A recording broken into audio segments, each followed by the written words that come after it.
every time Manchester United or Liverpool come to this country, which is By the fine. way, they're coming. Yeah, of course they are. Of course they are. Because they see us as ATM gullible cash cows, right? Of course they're coming. Welcome back to part 2 of Yahoo Footballing Weekly with me, Yahoo columnist Neil Humphreys. And me, Yahoo editor Chia, Keong, and our good old guest here, Daryl. He didn't call you the favourite guest this time. Yeah, played it smart. He called you the good old guest. I will take that. This week, of course, part 2, we always get stuck into Singapore football, regional football, and again, the comments. Yeah. Well, every time we hit local football, we got tons of very good comments, very good opinions, very good responses. Gives me Thank hope. you so much for keep on sending it to us. You can keep on sending it to us at Yahoo Southeast Asia on YouTube, Yahoo SG, Yahoo_MY on Twitter, and Yahoo SEA on TikTok. And also, you are sending many comments to me also on my private Instagram and TikTok accounts, and I appreciate them, and we will get as many as we can into the show. As I said earlier, even got stopped on the MRT by a Hougang fan, which gives me a bit of hope, right? So this myth that people are not interested in local football, nonsense. All right, let's get stuck into the comments. You want to go first? Got lots of good comments. First 2 comments are sort of like related, but and it's quite funny actually. So this guy, Faultier, thanks for writing in. He said, Lions 12 is like fast food. Shook to eat, fills your stomach, but crap for your body in the long run. I love that. Lovely. I love that. I thought that's a quote of the bloody week. Faultier, that might be the quote of the season. I'm not even sure we can top that. I'll just add to it. I think it's a brilliant quote, a brilliant analogy of the Lions 12. That's exactly what it was. It was junk food. But junk food is also comfort food, which I think is what... Guilty pleasure. Yeah, guilty pleasure, yeah. junk food. I almost call it Brexit food because it's the food, it's the food of your part. You know, you're yearning for something familiar, comfortable, how things used to be, the things you used to eat, you know, food of your childhood, that sort of nonsense. It's Trump food, Brexit food, but it's not sustainable. Yep. And it's regressive to keep looking back to the past. So great quote. Spoken like a true Remainer. Yes, indeed. Of course I'm a Remainer. You've got to look forward, not back, right? Well, now here's a lever. Okay. A Brexit lever. Okay, we've got a lever quote. All right, good. Spider-Man, who says, We're national gonna pull the pride. Barcelona lever. Who says, national pride over 40 fans who watch Tanjong Pagar every week.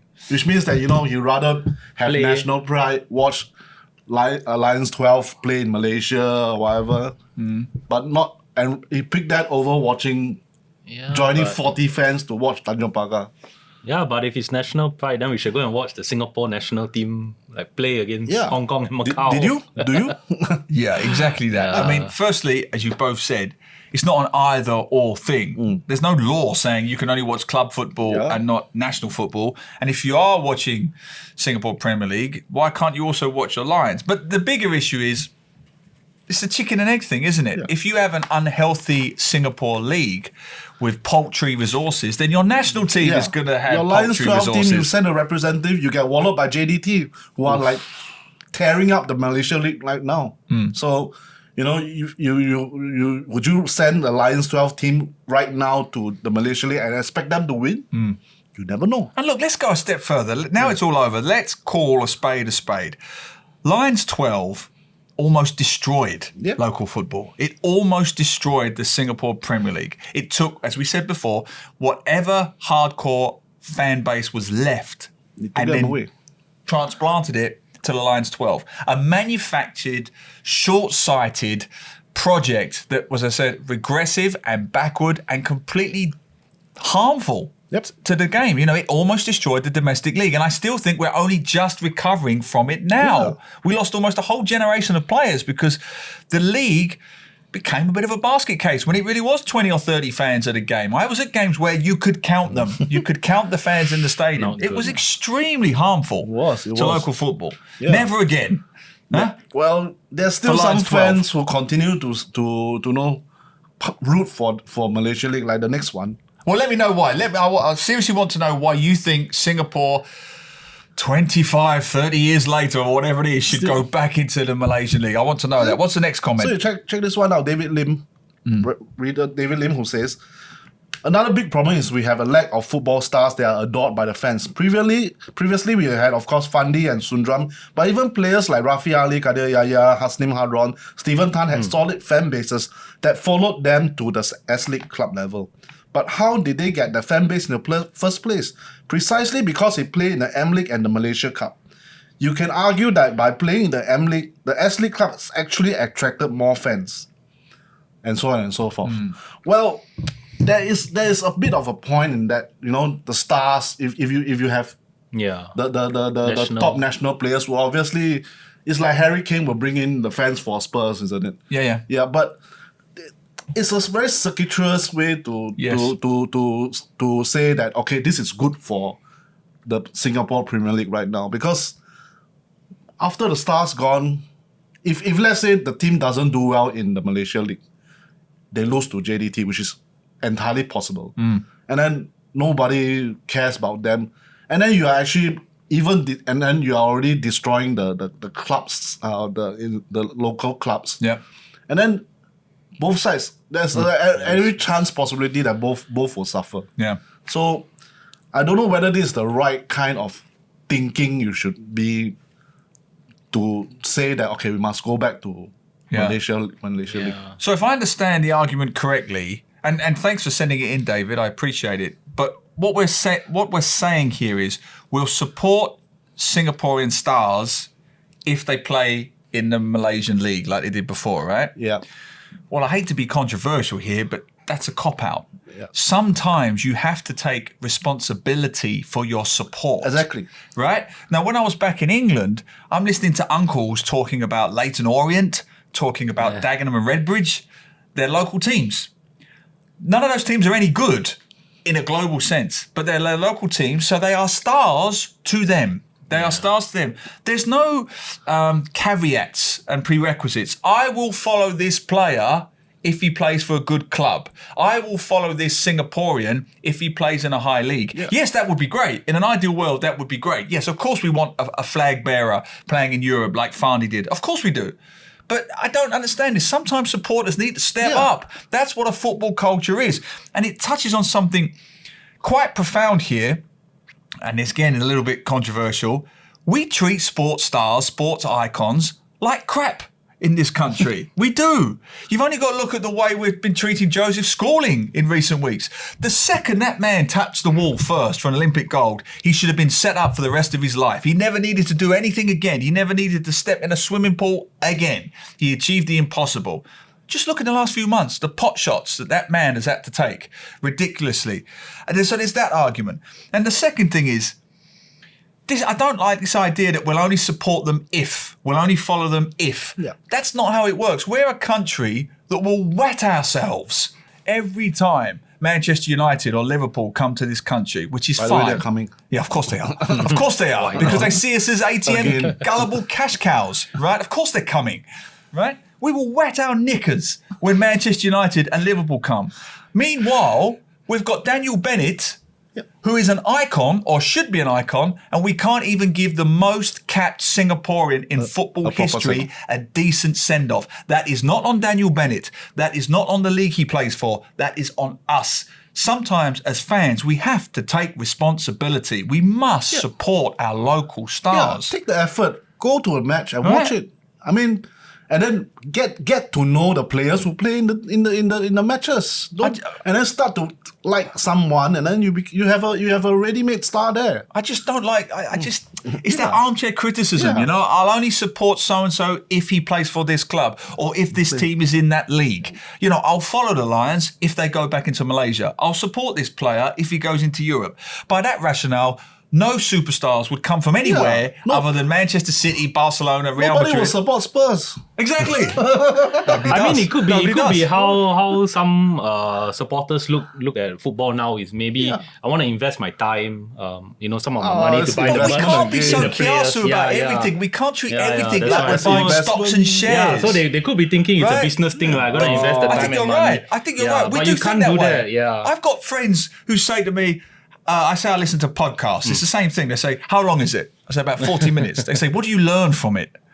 But I just listen to it because it's fun. Yeah. You know, but I got to learn something. I got to gain something from it, right? I got to invest. Now we're under pressure to learn Every something. time I invest to teach people time something. or passion. So now we're talking about investing passion like it's money, like it's dollars and cents. We've got to shake off this. Where's our soul? How little passion do you have to dole out, ration out the Yes. passion? Like what? I will give this young player 10% because he's only playing for Holgang. I will give this young... What the... You know, I don't get it. And I if don't it get it at doesn't all. pay off, they just write it off. Oh, And I then don't- they- yeah, I don't and then get they this. just go for Bad Messi, investment, bad and then they just go investment. for Messi and Mbappe. Lesson learned. Do not invest Yeah. your passion. And I'll in say it game. again. It smacks of a lack of sports culture. Nope. There's Yep. no other way of saying it. It smacks of a lack of sports culture. And I'll finish it by one final point.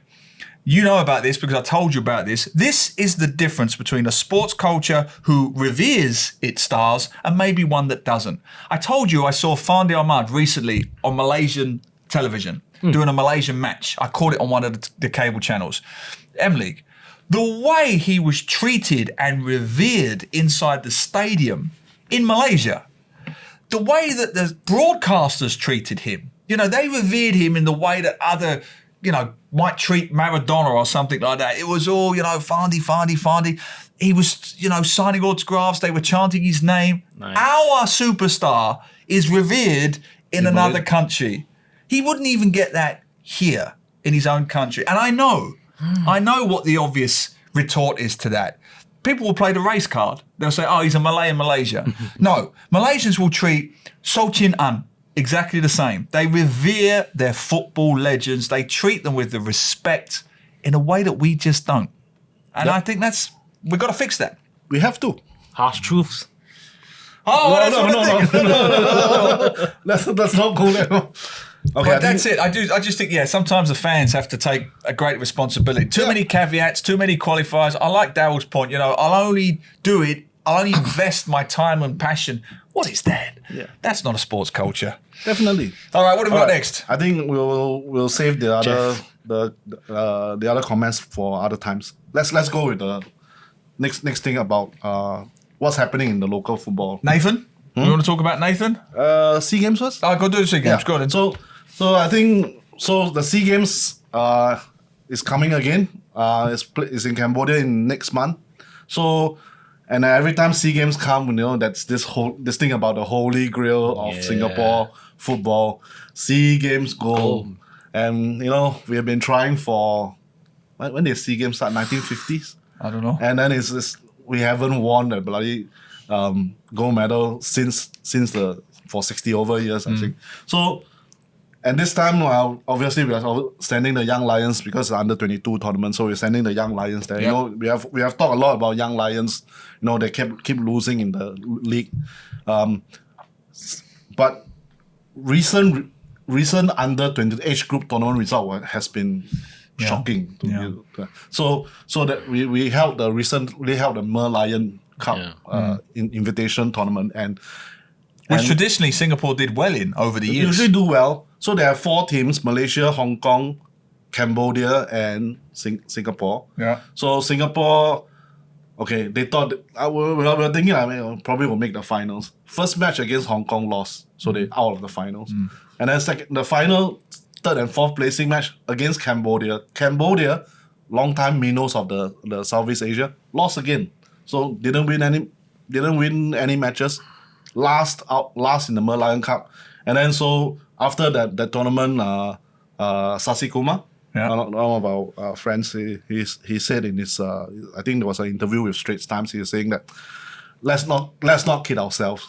Let's temper our expectations for the Young Lions for this SEA Games. Don't expect them to win the gold medal, please. Somewhere along the line like that. Yeah. And you know, obviously there was a lot of sort of like a debate over this thing because, I mean, should we what should we expect of the Young Lions in the Southeast Asia? It is tough because it's such a nuanced debate, this one. Because on the one hand, yes, you're right. Our obsession with targets and expectations, you know, I've never liked that SEA Games prize money that we used to give away because then, to Daryl's point, it becomes an obsession with money again. You remember it used to be 10,000 for a gold medal? It still is. I never got that. That's not what it's about, you know. But Singapore, we need a monetary incentive. So I don't like getting fixated with targets. And yes, the Lions are at a particularly low ebb. However, if you go the other way, then you have no targets, no projections, no ambitions, no goalposts. Then what is the point? Yep. I mean, a good example would be Unleash the Raw. Now, it's easy to make fun of Unleash the Raw, and we've poked a bit of fun about it on this show. But if you don't have targets, then what? You just drift. You just drift along towards irrelevance. So, yes, we're probably not going to qualify for the World Cup. I hope I'm wrong.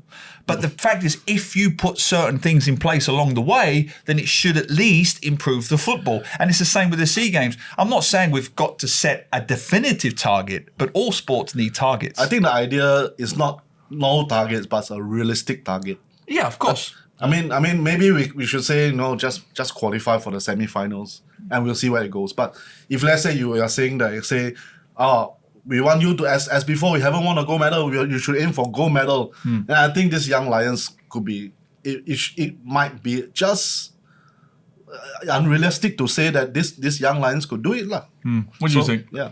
I think definitely you have to say our aim is to get out of the group, and then that's the big target. Which by the way, is a group of death. We have Malaysia, Vietnam, Thailand, all of them, and Laos.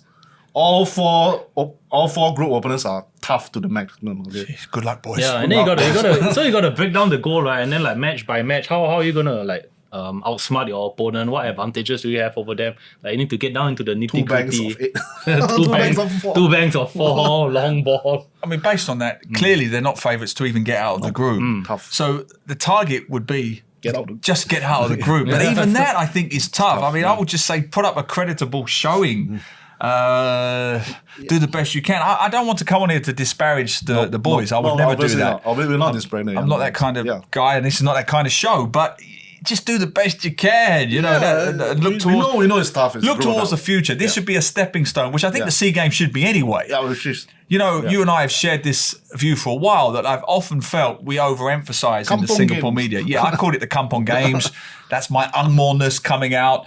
But regional games in any sport, not so much attention or emphasis is placed on them in other parts of the world, in other continents, like we do here. They should be seen as developmental games. And that's how we should see this. Yeah, part of the developmental process. Any medals, that would be a lovely bonus. That's why. Bonus. Let's not preoccupy ourselves with not getting that gold medal. Slowly, we'll get there somewhere. Don't get fixated on medals. Yeah. All right, let's finish off with something very, very positive. I love this story, so you can guess where I am on this one. We may be different on this one. Nathan Mao, 15-year-old record breaker. Tell us what happened. So, to be precise, he was 15 years, 5 days old. 5 days? 5 days old when he took on wore on the Lion City Sailors jersey and came on as an 89th minute substitute in their match against Tampines Rovers. By far the youngest Singapore Premier League player to have made to be made on the pitch. So what happened is that he played obviously the last minutes of stoppage time, that's all.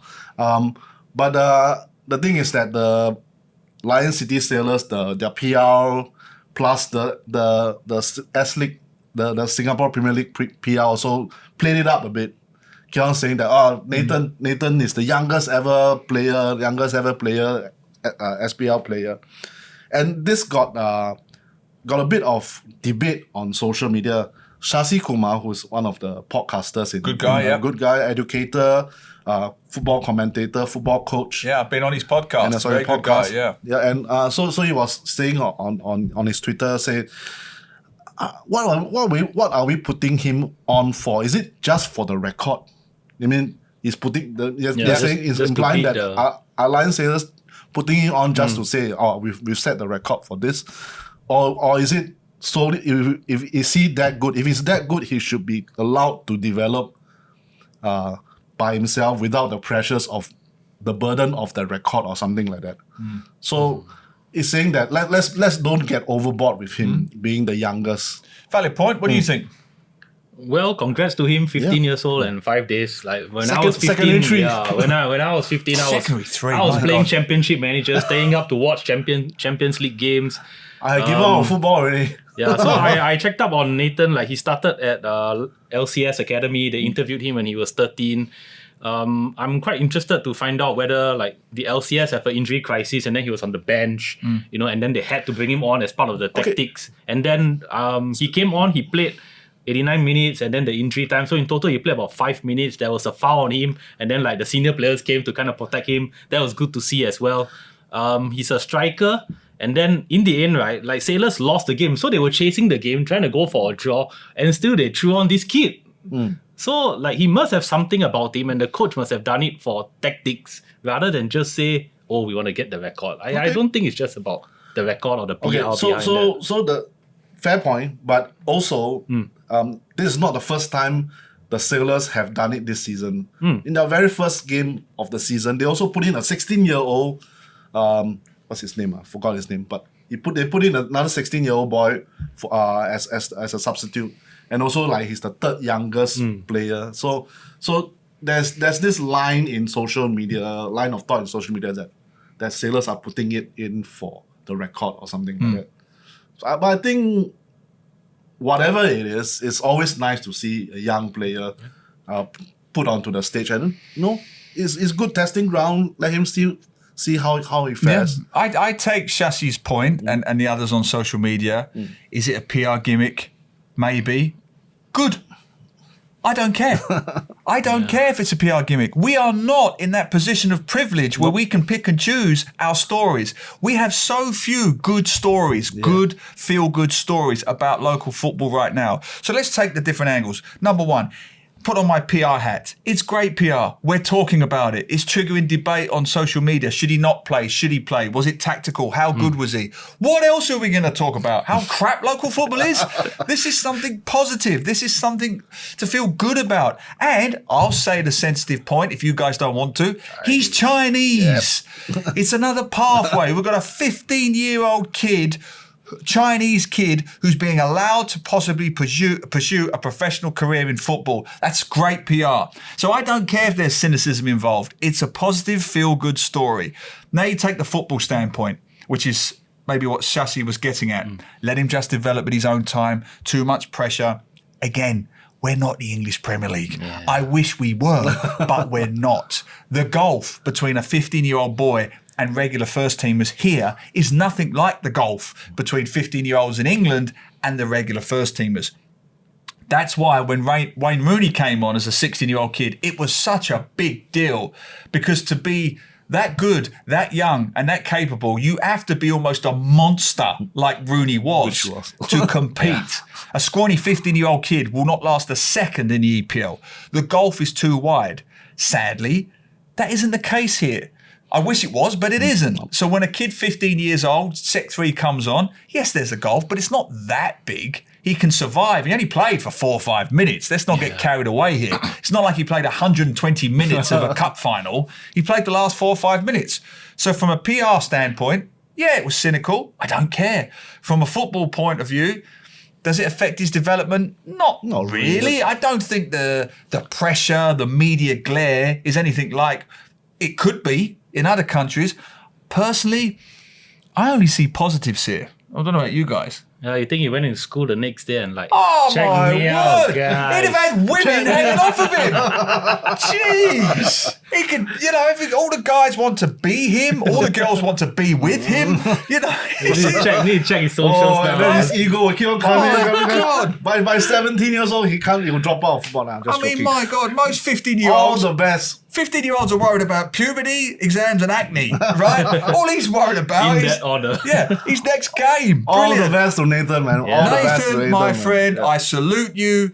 God bless you and your family for letting you play. I hope you are the first of many. And Lion City Sailors, is it a gimmick? Is it not a gimmick? I don't really care. It's something positive to talk about. I want to see more of it. But what do you think? Is Nathan too young, or is it a great feel-good story? Send all of your comments about Singapore football and the SEA Games to Yahoo Southeast Asia on YouTube, Yahoo SG, Yahoo_MY on TikTok, and Yahoo SEA on TikTok. The other one is for Twitter. Fantastic. Thanks for watching. And Nathan, if you happen to see this, we'll happily have you on in this chair, as long as you're not a Spurs supporter. Let me chat to him. I've had got enough. No, we love him. Thanks, Daryl, for coming. Thanks, Daryl. You're a legend. And thank you for watching. We'll see you all again next week. Take care.